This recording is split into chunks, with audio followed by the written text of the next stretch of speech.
Justice for a retired railway servant, the story of R.P. Kripadanam. At the age of 72, R.P. Kripadanam, a retired traveling ticket inspector, TTI, of South Central Railway, found himself once again knocking on the doors of justice.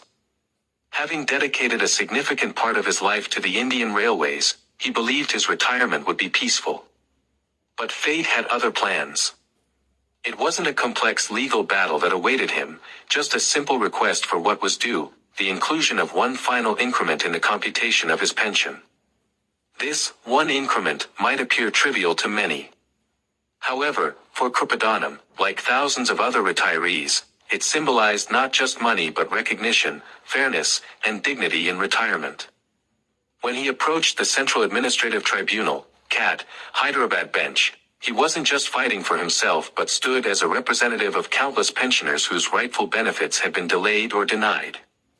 The tribunal had earlier ruled in his favor. Yet, when the implementation of the order was delayed, Kripadanam was left with no choice but to file a contempt petition, CP/274/2024. The matter escalated, and during the proceedings on October 24, 2024, both parties were heard by the bench comprising Honorable Dr. Lata Baswaraj Patni, Judicial Member, and Honorable Mr. Varun Sindhakul Comedy, Administrative Member. The twist in the tale came with a Supreme Court order passed just weeks before. The Apex Court had issued detailed interim directions in a related pension matter, Union of India vs. M. Siddharaj. The ruling clarified how enhanced pensions were to be disbursed, particularly the eligibility based on court cases, implementation dates, and finality of judgments.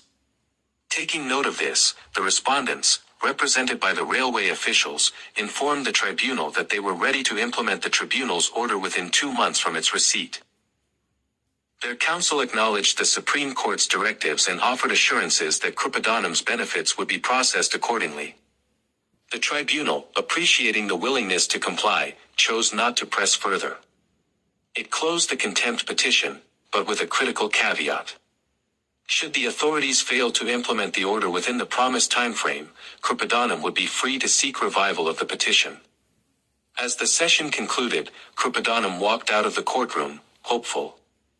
This wasn't just a victory in legal terms, it was validation. He had stood up for his rights, endured bureaucracy, and held his ground with dignity. His story reflects a larger narrative of senior citizens, once dutiful public servants, who continue to fight for their entitlements long after retirement. It highlights how judicial clarity, administrative accountability, and individual perseverance can come together to deliver justice, eventually. And for R.P. Kripadanam, that one increment wasn't just about pension, it was about principle.